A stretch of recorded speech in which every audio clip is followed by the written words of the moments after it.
Imagine, if you will, just setting up a highly explosive chemistry lab on the back of a bouncing wooden wagon. Oh, yeah, out in the middle of nowhere. Right. You are out in the middle of the scorching, sun-baked plains. The wind is howling, throwing grit into literally everything you own. Sounds miserable. And the mosquitoes, they're relentless, swarming in these thick black clouds. And, oh, by the way, there is a massive herd of several thousand stampeding buffalo headed right for your wagon. Just a minor detail. Yeah, just a small issue. The ground is literally shaking. And you are doing all of this, risking life and limb, handling these volatile chemicals that could blow up in your face at any second just to take a single, solitary photograph. It's hard to even wrap your head around today. It really is. I mean, have you ever wondered how we went from risking absolute death for one picture to, snapping 1,000 meaningless photos of our lunch on our phones before breakfast? That massive explosive shift in how humanity captures and consumes reality is exactly what we are diving into today. Welcome to the Deep Dive. We are so glad you are here with us for a custom exploration into a truly fascinating stack of history.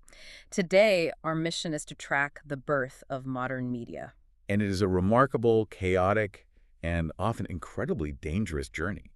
I mean, we are going to trace the explosive growth of the photography industry, starting from its grueling early days on the American frontier. The really gritty days? Exactly, right through to the absolute commercial craze of 3D stereoscopes and Victorian parlors. And then we're going to parallel that visual revolution with the massive boom of newspapers and independent publishers. Which totally changed the game. Completely. Suddenly, these platforms gave voice to entirely new, previously marginalized communities. When we step back and look at the whole timeline, we're really looking at how early shadow catchers and physical printing presses quite literally invented the myth of the American West. Okay, let's unpack this from the very beginning. Because before everyone had a high-powered multi-lens camera sitting in their pocket, taking a single photograph was essentially a grueling military expedition. It was not for the faint of heart. No, not at all. You needed the raw nerve of an Arctic explorer and the highly specific skills of a mad chemist.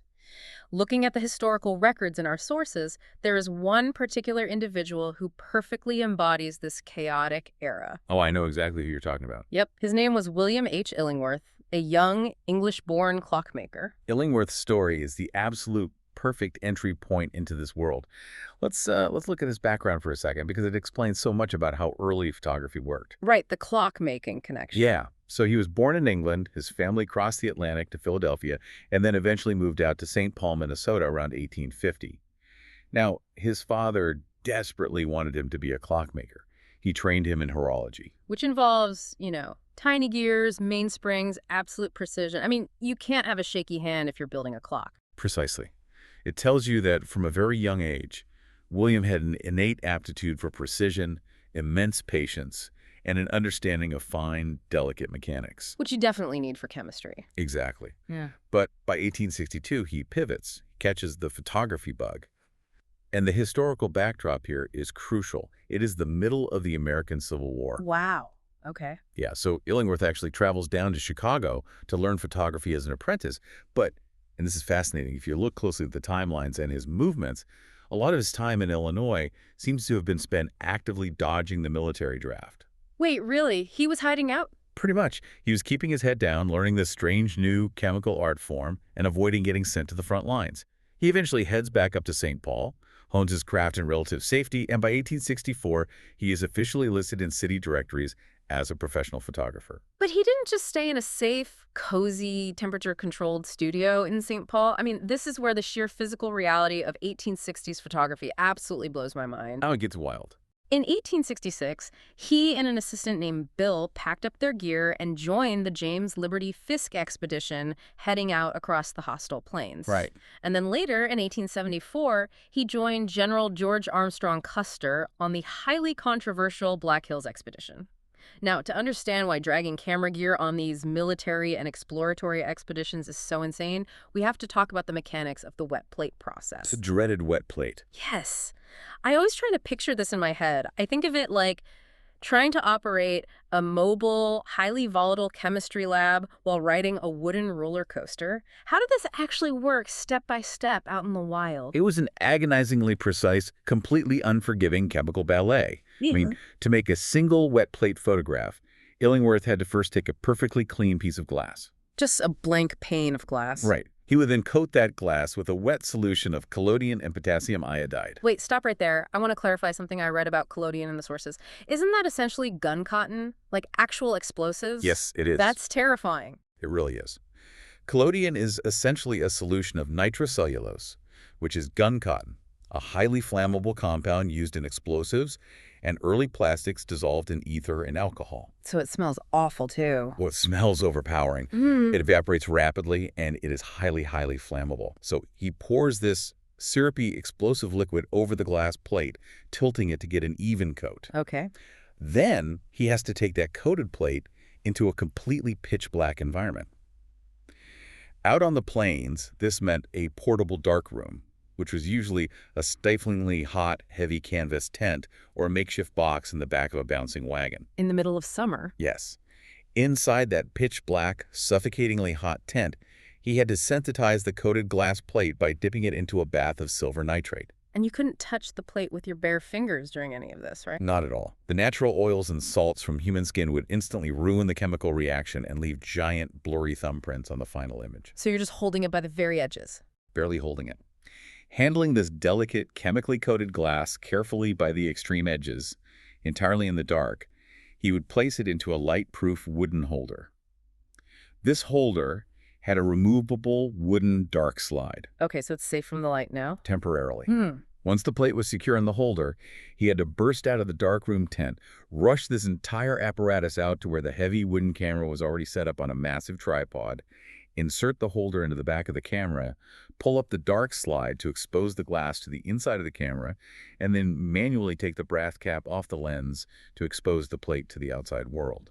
And here is the craziest part. The clock is loudly ticking this entire time. Very loudly. Because it's called the wet plate process for a very literal reason. Why did it have to stay wet? What actually happens if he took too long and the plate dried out? That is the fundamental limitation of the technology.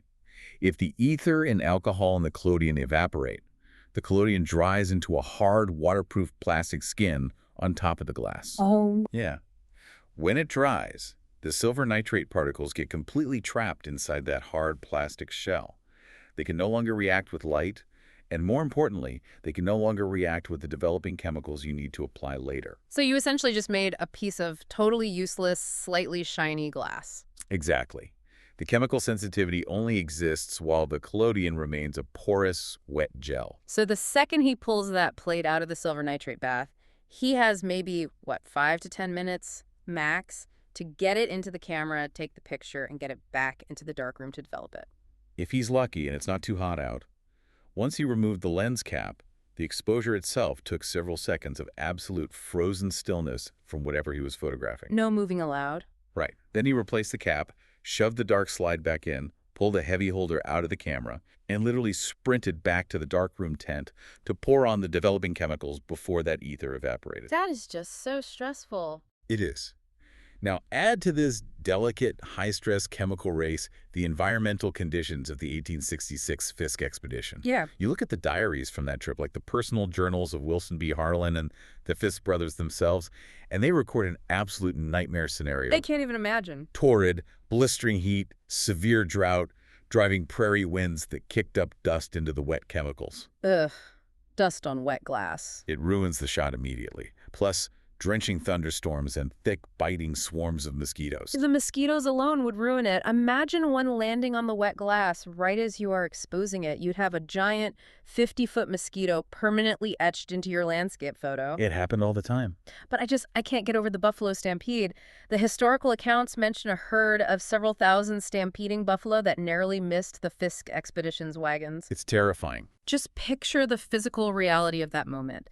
You are carefully pouring ether and silver nitrate onto a fragile piece of glass, standing inside a pitch-black canvas tent, while the ground beneath your boots is literally vibrating, and a wall of 1,000-pound panicked animals is thundering past just yards away from your wagon. It's a miracle he survived. Right.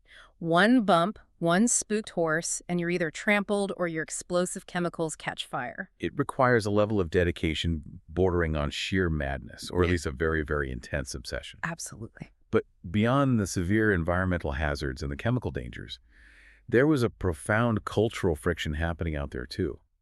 When you look at the interactions these early photographers had with indigenous populations, particularly at the Red Cloud and Spotted Tail agencies, it reveals a massive philosophical divide. Yeah, the sources mention that. Many Native Americans profoundly and quite rightfully distrusted the camera. They really did. The common term they used for photographers was shadow catchers, which is an incredibly poetic phrase, but it wasn't meant as a compliment. No, not at all. It was rooted in a genuine, understandable apprehension about what this machine was actually doing to them. It was a deeply philosophical apprehension. They viewed the black and white images being produced not just as, clever drawings, but as their actual shadows, their vital essence, being physically captured and locked into the paper or the tintype metal. Like their soul is being taken. Right. To them, the camera wasn't just observing. It was extracting some core part of their own power and autonomy. Furthermore, there was a visceral, physical intimidation to the equipment itself. Think about what a 19th century camera looked like. It's huge. Massive. When a frontier photographer like James H. Hamilton tried to take a picture of a Lakota delegation, the subjects balked and refused. Really? Why? Because the large, heavy brass tube of the camera lens looked exactly like a small artillery cannon barrel being pointed directly at them. Oh, wow. That makes total logical sense. I mean, put yourself in their shoes. Yeah. You have a stranger, an outsider, pointing a complex mechanical tube at you on a heavy wooden tripod. Then the stranger hides his face under a heavy dark cloth, which is a very deceptive, suspicious movement, and he asks you to freeze perfectly still. It is a highly aggressive, almost martial posture. It looks exactly like someone aiming a weapon. It does. It mimics the mechanics of aiming a Gatling gun or a small howitzer. So if we connect all of this to the bigger picture, we have to ask the fundamental question. Yeah. Why were men like Illingworth willing to endure the staggering heat, the physical danger, the explosive chemicals, and the intense cultural tension? There has to be a payoff. There was a huge payoff. They weren't just out there pursuing fine art for art's sake. They were documenting vital exploratory expeditions because the military and the government desperately needed visual data of the frontier, of the unmapped terrain, of the river crossings of the indigenous people. It was strategic. Highly strategic. But perhaps more importantly, there was an incredible, undeniable commercial imperative. They were laying the groundwork for the commercialization of the American frontier. They were gathering the raw visual materials to feed a massive entertainment industry back east. Which brings us to a massive technological leap that changed everything about how humans consume images. Because why go through all this grueling chemical-soaked torture to get a single image? With the money. Because there was a massive, hungry, and highly lucrative market for 3D entertainment. I'm talking about the stereoscope. Oh, the stereoscope craze was unbelievable. It really was. Now, I want to push back on a modern assumption here. We often think of Victorian-era folks as technologically disconnected, just sitting around in stiff collars doing cross-stitch all day, completely isolated from immersive media. That's the stereotype. But the stereoscope was literally the VR headset of the 1870s. People were sitting in their parlors, totally immersed in another world. You're touching on a profound shift in consumer behavior there. The stereoscope transformed photography from a rare, expensive portrait service where you might get like one photo taken of your family and your entire life into a mass media consumable entertainment industry. It was an event. It was. Now, you might initially scoff at calling it VR because it's just a piece of cardboard and some glass, but you'd be underestimating how the human visual cortex processes stereopsis. The mechanics of the stereoscope are brilliant in their absolute simplicity. How does it actually trick the brain? Well, a stereoscopic camera had two lenses placed exactly 2.5 inches apart on the front board. Which is roughly the average distance between human eyes. Exactly. It perfectly simulates human binocular vision. Because the two camera lenses are slightly offset from one another, they capture two very slightly different perspectives of the exact same scene. Like when you close one eye and then the other. Yes. The left lens sees a little more of the left side of a tree. The right lens sees a little more of the right side. When you develop those two images and mount them side by side on a thick cardboard card, and then look at them through the dual magnifying lenses of a stereoscope viewer, a fascinating neurological trick happens. The brain just stitches them together. It forces your left eye to only see the left picture and your right eye to only see the right picture. Your brain's visual cortex takes those two flat offset images and violently merges them into a single, seamless illusion of deep, three-dimensional space. And this completely changed how photographers out on the frontier had to compose their shots, didn't it? Because if you just take a picture of a distant mountain, it still looks pretty flat, even in 3D. Yes, composition had changed entirely. I was looking at some of the structural analyses of Illingworth's photos in the sources, and they often featured these large, empty, seemingly boring, flat foregrounds. To the naked eye, if you were just holding the flat card in your hand, it looks like a poorly composed picture. It looked like a mistake. Right. You think, why is there 50 feet of empty dirt and scrub grass in the front third of this photo? But when you slide it into the stereoscope viewer, The image suddenly pops. Yeah. And that compositional choice makes perfect sense. That seemingly empty foreground dirt becomes an essential anchoring layer for the illusion of depth. it gives you scale. Exactly. The stereoscopic effect is most pronounced when there are distinct layers of distance, a foreground, a midground, and a background. For example, there's a very specific famous stereograph of Illingworth's from his frontier travels. Oh, I think I saw that one in the materials. Yeah, if you look at it normally, without the viewer, it appears to be a man standing on a vast, boring, flat plain with some tiny dots in the distance. It looks completely flat. Just a guy in a field. Right. But viewed properly through the stereoscope's lenses, the optical depth kicks in, and you suddenly realize the ground the man is standing on is actually a high, rocky elevation. He's looking dramatically down over a massive, sweeping valley.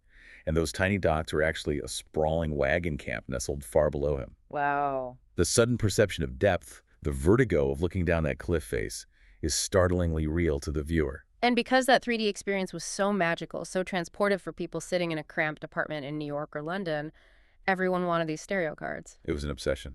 It became an absolute booming business. Everyone had a basket of these cards in their parlor, and the business tactics of the era were fierce, highly competitive, and largely unregulated. You had photographers actively doing what they called pirated views, Oh, the piracy was rampant. which meant literally stealing glass negatives or simply rephotographing the printed images from other successful photographers, perhaps famous ones from Europe or the East Coast, and aggressively selling them under their own name in places like Iowa or Minnesota. It was the absolute Wild West of copyright law. Intellectual property on the frontier was essentially a suggestion, A polite request. pretty much. Yeah. To maximize their profits, these photographers also utilized brilliant modern marketing strategies. They started printing extensive backlists on the reverse side of the thick cardboard mounts. Like a catalog on the back of the photo. Yes. If you bought Stereograph number 5 of the Black Hills series, you could turn the card over and see a beautifully printed, numbered list of views 1 through 30. It's like Pokemon cards, gotta collect them all. Exactly that impulse. It was designed to trigger the collector's impulse, tempting you to buy the whole set so your parlor collection would be complete. They also constantly experimented with different cardboard mount sizes to drive new sales, eventually moving from the standard stereo size of 3.5 by 7 inches to the larger, more premium cabinet size of 4 by 7 inches. Ah, so they could charge more for the bigger one. Naturally, it offered a slightly wider, more immersive field of view and allowed them to charge a premium price. The sheer scale of this industry is staggering when you dig into the numbers. I found this old 19th century business directory of Iowa stereo photographers in our sources. It lists around 360 individual professionals practicing stereo photography, just in that one relatively unpopulated Midwestern state. That is a massive density of photographers. 360 studios. And they were dealing with massive, massive physical inventories of fragile glass. There's this incredible, heartbreaking story about a prominent photographer named F.A. Garrison who operated in Fort Dodge, Iowa. Oh, Garrison's story is tragic, but also amazing. In 1892, a catastrophic fire sweeps through his building.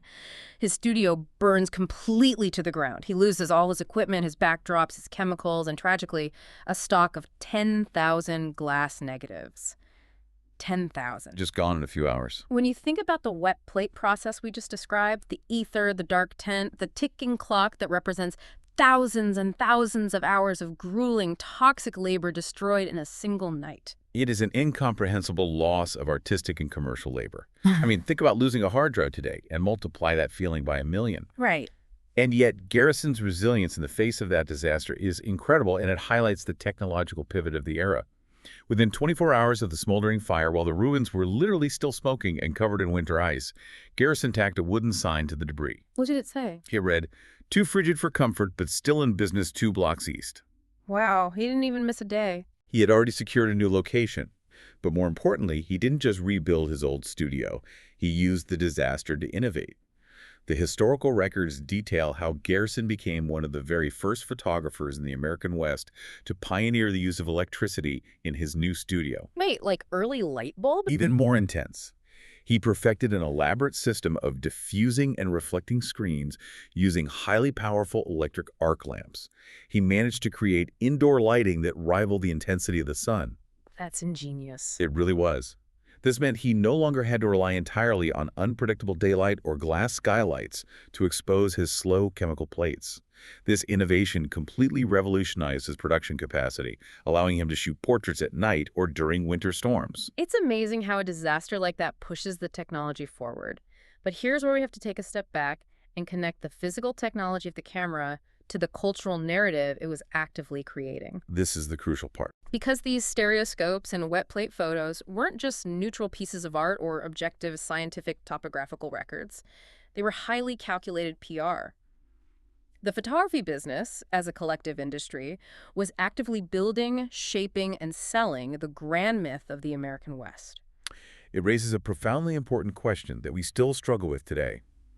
When a photographer frames a shot, what reality are they choosing to capture, and what reality are they deliberately leaving out of the frame? Right. If you delve into the archives from the Racklin Murphy Museum we analyzed, they highlight that late 19th century portrait. Photographers quickly realized they could vastly boost their mundane studio incomes by selling thrilling topographical views and romanticized character studies of the untamed frontier. It's what the people wanted to see. They packaged highly stylized images of rugged cowboys, stoic Native Americans, and flamboyant stage stars like Buffalo Bill, and they shipped them by the thousands to eager, paying audiences in the East Coast cities and across Europe. It really makes me question how much of the Wild West that we picture in our heads was actually real versus how much was a carefully curated, heavily monetized product sold by these savvy photographers to Easterners looking for a cheap thrill. It's a valid question. It's not that different from an Instagram influencer today curating a completely fake aesthetic life to sell lifestyle products.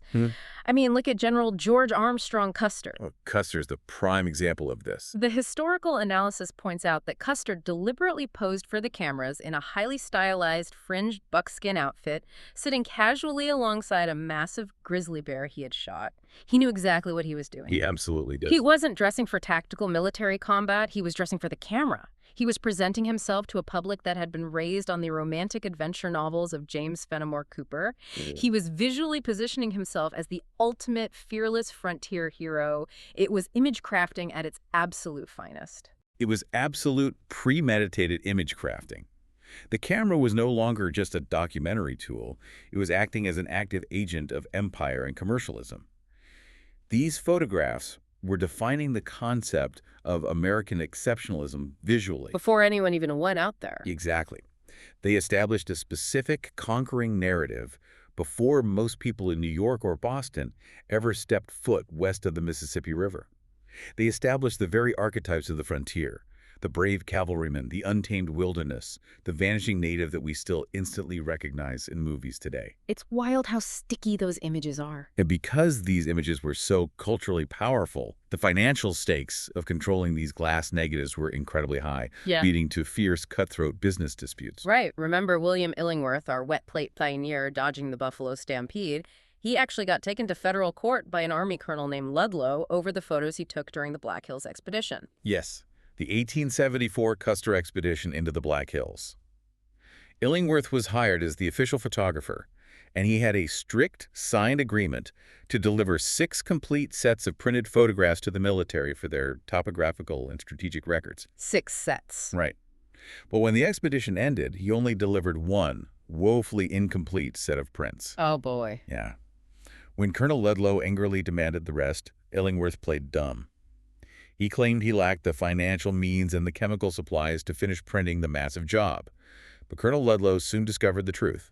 Illingworth had already quietly sold the master glass negatives to massive commercial publishing firms back east. Just sold government property. Yep, specifically the highly lucrative firms of Carbutt and Huntington and Wynne. He essentially embezzled top-secret government property. Because he knew the commercial market back east, the people hungry for stereoscope cards of the Black Hills would pay infinitely more than his boring military contract. He saw the dollar signs. He was literally willing to risk federal jail time just to cash in on the stereoscope craze. Exactly. The legal charges against Illingworth were eventually dismissed on a bizarre technicality. The 19th century court surprisingly ruled that the physical glass plates themselves belonged to the artist who made them, not the government who commissioned the trip. But the entire lawsuit clearly shows the immense undeniable monetary value of the frontier image. That's a huge legal precedent, too. It is. And it wasn't just about making quick cash for everyone. For some photographers, controlling this visual narrative was a lifelong, all-consuming, almost religious mission. Take Edward Curtis, for example. Yes, Edward Curtis is a fascinating contrast to the sheer commercialism of the stereoscope pirates. The records show Curtis rising from absolute abject poverty, possessing only a rudimentary sixth-grade education, to somehow becoming a massively successful, wealthy Pacific Northwest studio photographer. A true rags-to-riches story. He had it made. He was taking portraits of the elite. But he gave up that highly comfortable, lucrative studio life because he became driven by an obsessive, consuming dream to document traditional Native American life across the entire continent before he believed it would be irreparably erased by westward expansion and forced assimilation. Curtis deeply understood the immense historical power of the photographic record. He dedicated decades of his life, his health, and his fortune to a singular, monumental aesthetic vision, producing thousands of images. It's a completely different motivation than Illingworth. It is. But whether we are talking about Curtis's highly romanticized, beautifully lit anthropological documentation, or Illingworth's mass-produced stereoscopic landscapes of the Black Hills, the common underlying thread of this era is clear. Which is? Professional photographers held an absolute monopoly on capturing reality. Because the chemical process was so difficult and the equipment so expensive, they were the sole gatekeepers of the visual record. They decided what history looked like. Until they didn't. Because here's where the narrative takes a massive turn and where it gets really, really interesting. The big shift. The absolute monopoly of the professional shadow catcher was about to be completely, violently shattered. While professional pioneers like Illingworth were eventually squeezed out of the market by larger, ruthless commercial firms, which, tragically, led to Illingworth's slow descent into severe alcoholism and his eventual suicide in 1893, a completely new technological revolution was quietly brewing in laboratories. It changed everything. In 1889, a company called Kodak launched the very first point-and-shoot camera. It was the ultimate democratization of the image. The cultural and societal impact of the early Kodak camera simply cannot be overstated. By 1896, in less than a decade, over 100,000 of these simple point-and-shoot cameras have been sold to the general public. That's a staggering number for the time. Almost overnight, photography went from an expensive, highly dangerous, chemical-heavy practice, strictly restricted to trained professionals with dark tints, to something that almost any middle-class family could afford, carry in a small leather case, and operate with the push of a single button. It is the exact historical mirror of the invention of the smartphone camera. Suddenly, everyday people, not just generals or wealthy explorers or highly trained chemists, could write their own lives into history. They didn't need a professional anymore. They didn't need to hire someone in a studio to document their family. They could just point the little wooden box and click. Kodak would develop the film for them. And Kodak's marketing department was absolute genius. Oh, their marketing was brilliant. They didn't just sell the hardware, they sold the emotional concept of memory. They used these incredible slogans like, "Snapshots remember when you forget." Think about how profound that is. It's incredibly profound. They were literally changing the human relationship with memory itself. You don't have to remember your vacation, the machine will remember it for you perfectly. They successfully commodified nostalgia. And by doing so, they actively shaped exactly how regular people used these cameras in their daily lives. If you analyze the marketing materials from the early 1900s, there are fascinating, highly specific gender dynamics at play in Kodak's advertising strategy. Really? How so? Well, popular magazine advertisements explicitly targeted women during the new, wealthy craze of cross-country automobile tours. The ads subtly suggested that while the husbands were busy operating the complex machinery of driving the motor cars, it was the wife's designated domestic job to sit in the passenger seat, watch the horizon for the perfect picturesque rural landscape, command her husband to halt the vehicle, and snap the camera. Wow, so they were framing it as part of managing the household memories. Exactly. They cleverly framed amateur photography as a natural extension of female domestic record keeping, taking the concept of the family diary out of the parlor and into the wild. And what did people do with all these hundreds of thousands of little square snapshots? They created the family photo album. Now, an album wasn't just a scrapbook to throw loose paper into. It was a highly sophisticated tool of narrative control for the average person. It was how you told your family story. The historical accounts talk about plain settlers out west using these new photo albums to explicitly document their physical conquering impact on the harsh landscape. They would literally take before and after photos of their homesteads. It's like a home renovation show. Yes, you'd open an album and see a picture of a rough, miserable, dirt-sawed shanty on page 1, and then right next to it on page 2, a picture taken 5 years later of a nice, newly built, painted 2-story timber home. They were using the democratized camera to prove, with visual evidence, their own personal success story against the wilderness. It represents a profound psychological shift in the American mindset. Photography actively facilitated the psychological acceptance of the vast, intimidating plains as a permanent home. It grounds you to the place. Think about the physical act of taking a picture. When you act as a photographer, even an amateur one, it forces you to step back and view your immediate environment objectively. You have to decide how to frame the image in the viewfinder. What stays in, what gets left out. Right. You have to decide what to include in the frame to make it look good and what ugly parts of reality to exclude. By framing the terrifyingly vast, endless landscape of the plains into a neat, manageable, rectangular photograph that you can hold in your hand, settlers were taking immense psychological ownership of their space. That makes so much sense. They were quite literally taming the wilderness visually, making it safe enough to mail back to their relatives in Ohio.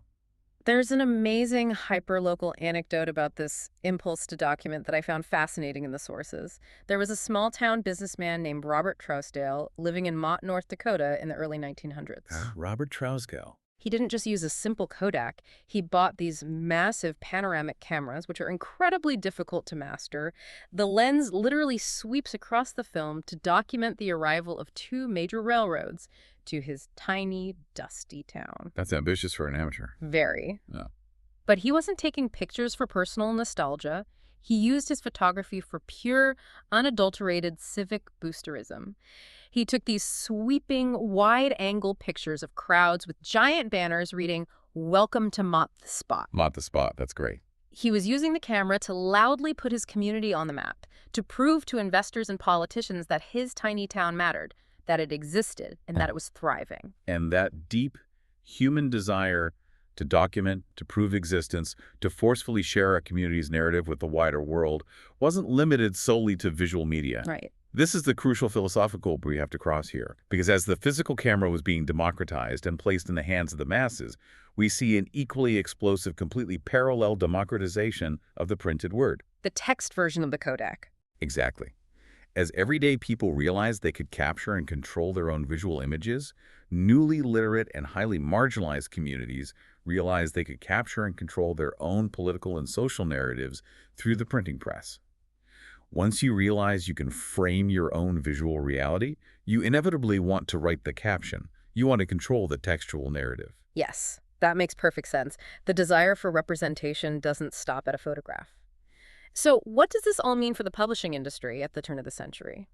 The data reveals an absolutely astonishing, explosive growth in African-American newspapers between the years 1880 and 1910. It was a massive boom. This publishing boom was driven by a massive historic leap in Black literacy rates. In just a few short decades post-emancipation, against all odds and severe systemic barriers, Black literacy rose from roughly 20% to 70% nationally. Which is incredible. And out in the western states, it approached an incredible 90%. It stands as one of the most remarkable, rapid educational, and cultural achievements in all of American history. And with that massive surge in literacy came a profound, insatiable hunger for communication, news, and self-representation. People wanted to read about themselves. During this specific era, nearly 2,000 different independent black newspapers were founded and published across the country. We have to remember the incredibly hostile media environment of the time. Mainstream, white-owned, heavily capitalized media conglomerates largely ignored African American communities entirely, or worse, actively vilified them with racist caricatures and biased crime reporting. So they had to build their own infrastructure. Exactly. Therefore, these small, independent black newspapers served as the only reliable mass medium for these thriving, culturally distinct communities to share social news, debate political concerns, and coordinate economic strategies. I want to pause and clarify the mechanical link between the two industries here. How did the physical ability to print cheaply the actual ink and paper align so perfectly with this cultural hunger for news, especially out in the remote western towns? Because buying a printing press isn't like buying a $2 Kodak camera. Now, it was a major investment. But it comes down to the fundamental truth that knowledge is most valuable when it is understood and applied collectively.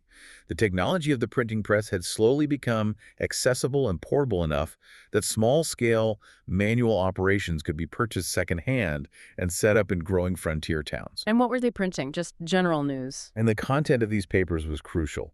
These newspapers weren't just printing frivolous local gossip or high society events. They were essential, life-saving infrastructure. Wow. They were practical tools for physical survival in a hostile landscape, for complex political organizing against discriminatory laws, for advertising black-owned businesses to keep money circulating within the community, and for building a cohesive, proud community identity in a rapidly expanding nation. We actually have some incredible specific examples of this happening in Montana, of all places. In 1902, a newspaper called the Butte New Age was started by two men, Chris Dorsey and John W. Duncan. And here's the best part. They weren't wealthy, Ivy League educated media moguls from New York. They were barbers. Barbers, I love that detail. Now, think about the cultural role of the barbershop. The barbershop has always been a vital, central hub of community discourse, debate, and news sharing. Dorsey and Duncan basically took that vibrant barbershop conversation, bought a printing press, and literally mechanized that discourse into a weekly newspaper. They scaled the barbershop up to the whole state. They did it specifically to bring the colored people of the sprawling state of Montana closer together. There's also the Helena Plain Dealer and the curiously named Colored Citizen. These papers linked tiny populations across hundreds of miles of mountains. And this independent publishing boom wasn't just about social activism. It could also generate significant personal wealth, acting as a powerful engine for upward economic mobility in the black community. Oh, definitely. Look at the story of Arthur and Maggie, who ran the Muncie Times and Publishing House in Indiana. They didn't just print a few flyers. They translated a highly reputable newspaper with a large, dedicated circulation into a highly successful, diversified commercial printing business. And it paid off for them. The architectural records note that their business was so successful, they were able to build a beautiful, sprawling Queen Anne-style home right in the most fashionable, wealthy district of Muncie.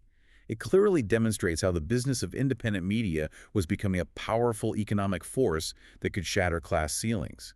And it wasn't just newspapers driving this democratized printing boom, it was artisanal book publishing too. You look across the Atlantic and there's the Golden Cockerel Press, which was a small private press in England that basically drove a massive artistic flowering of English wood engraving in the 1920s and 30s. Now, I have to admit, I didn't fully understand why wood engraving mattered to mass media until I looked into it. It is essential to understand early visual printing. Think of a wood engraving as the 1920s equivalent of rendering a high-resolution JPEG. Okay, that makes sense. Before cheap, chemical photo reproduction was common in mass printing. If you wanted an image, an illustration, or a diagram in a newspaper or a book, a highly skilled artist had to manually carve that image in reverse into a hard block of wood. That sounds incredibly tedious. It was. That carved block was then locked into the iron press alongside the metal type, inked, and pressed onto the paper. The Golden Cockerel Press showed that small, independent publishers couldn't just print text. They could mass-produce stunning, high-quality visual art. It just shows how publishing was flourishing at all levels of society, from vital, grassroots community news in Montana to artisanal fine art books in London. It's an incredible era of growth. But of course, there is a dark side to all of this. There always is with media. Because as the publishing and media industries matured, consolidated, and figured out how to make massive profits, they demonstrated a profound, terrifying, and sometimes highly dangerous power. We've discussed how carefully composed stereoscopic photos built the romantic myth of the Wild West, and how local grassroots papers built vital community identity. Right. But as these localized efforts grew into massive national media conglomerates, they showed the undeniable ability to dictate public perception on a massive, sometimes highly distorted scale. They could invent reality. Which brings us to the ultimate double-edged sword of mass media. Let's examine a specific case study from the sources of how the media completely shaped the reality and the public memory of a physical place, starting with the carving of Mount Rushmore. This is a wild story. The original vision for Mount Rushmore in the 1920s, which was conceived by a local state historian named Doane Robinson, was purely a desperate local economic play. South Dakota's economy was struggling mightily, and Robinson simply wanted to carve local Western figures like the Lakota leader Red Cloud, Sacagawea, and Lewis and Clark into the granite needles of the Black Hills to attract wealthy automobile tourists to the state. It was just a local roadside attraction. Exactly. Yeah. But when the fiercely ambitious sculptor, Gutzon Borglum, was hired to do the carving, he entirely hijacked and transformed that regional concept. He scoffed at carving local heroes. He decided, unilaterally, to carve 4 massive U.S. presidents: Washington, Jefferson, Lincoln, and Roosevelt. He went completely national with it. He wanted the mountain to represent a grand, undeniable narrative of American empire and national exceptionalism. And what is highly critical to observe here is exactly how the different tiers of the media handled this monumental shift in the mountain's meaning. We can look directly at the different newspaper coverage of the monument's decades-long construction. And they reported on it very differently, right? The divergence in media coverage is incredibly revealing. The New York Times, acting as the wealthy national paper of record based on the East Coast, covered the blasting and construction incredibly closely.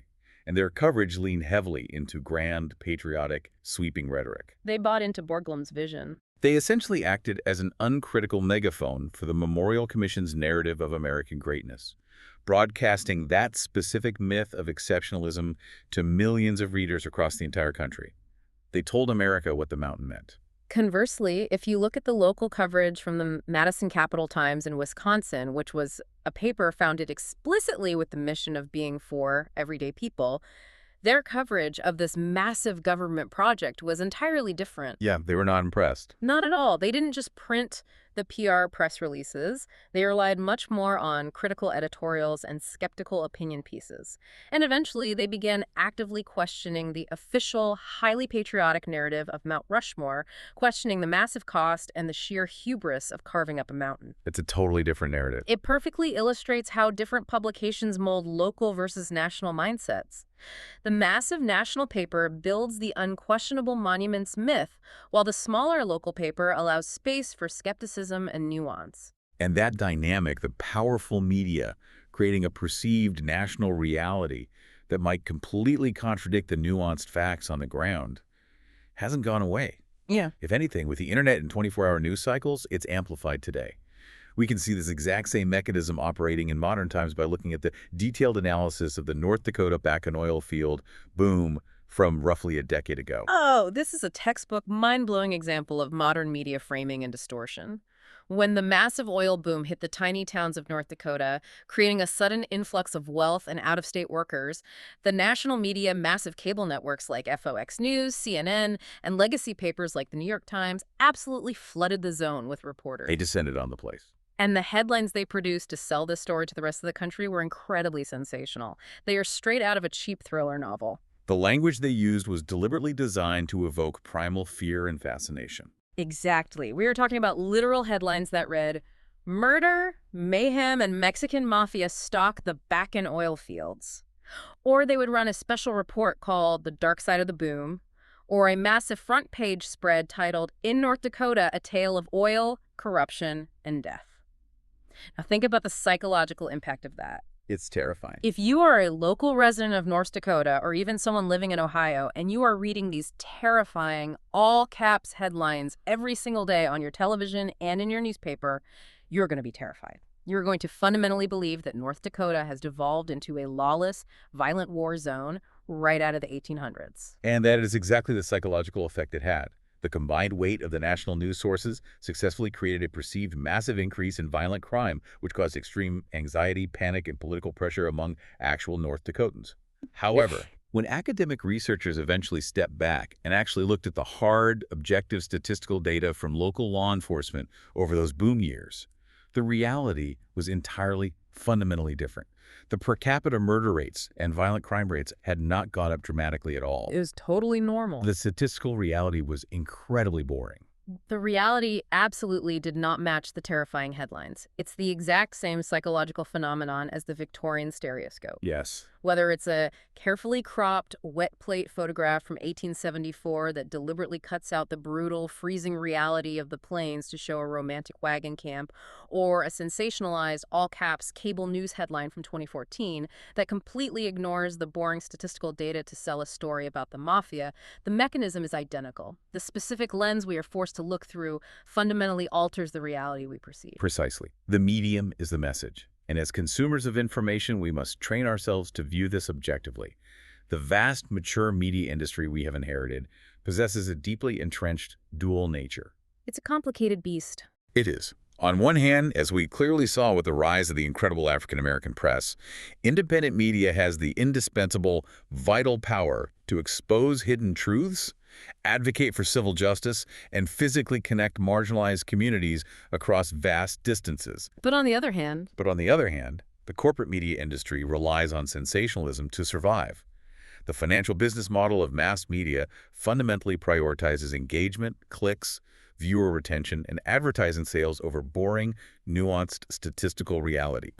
Fear, outrage, and romantic myth simply sell better than complex truth. it has been an absolutely wild, century-spanning journey today. We started out on the dusty plains with William Illingworth, his hands permanently stained black with explosive silver nitrate, dodging a literal buffalo stampede just to capture a single fragile wet plate image on the frontier. What a visual. We moved into the stuffy, velvet Victorian parlors, where everyday people experience the magical 3D depth of stereoscopes, actively consuming the curated myth of the Wild West. We saw how the Kodak point-and-shoot camera put the profound power of the image directly into the hands of everyday people, letting them frame their own success stories in leather-bound photo albums. A huge turning point. And we watched as the heavy iron printing press empowered newly literate Black communities to forge their own political identities, while simultaneously recognizing how national mass media can severely distort reality, from the granite faces of Mount Rushmore to the sensationalized oil fields of North Dakota. It is a profound, continuous evolution of human communication. And we have to recognize that the complex mechanisms of myth-making and reality shaping have only grown faster, more ubiquitous, and infinitely more sophisticated in the digital age. So the next time you casually reach into your pocket, pull out your smartphone, and snap a quick high-definition photo of your dog, or the next time you were scrolling through your feed and you see a terrifying, sensationalized news headline that makes your blood pressure spike, take a second to pause and remember. Think about the context. You are actively participating in a long, complex, and sometimes dangerous lineage of shadow catchers and storytellers. Your ability to document your own life, to literally hold reality in the palm of your hand, was hard-won by brilliant pioneers of industry, mad chemists on the prairie, and brave frontier journalists. Which leaves us with a final, slightly unsettling puzzle to consider as we close. We have clearly seen how 19th century photographers and publishers successfully built the enduring, deeply romanticized myth of the Wild West using cardboard stereoscopes and localized newspapers. Right. So a completely fabricated, sensationalized myth is our current, hyper-saturated, algorithm-driven media landscape building about our specific era right now. And more importantly, what myth will future historians simply accept as objective historical fact? That is definitely something to chew on the next time you open a news app. Thank you so much for joining us and taking this incredible deep dive into the history of media with us. Keep questioning the lens you look through, keep critically examining those all-caps headlines, and we will see you next time.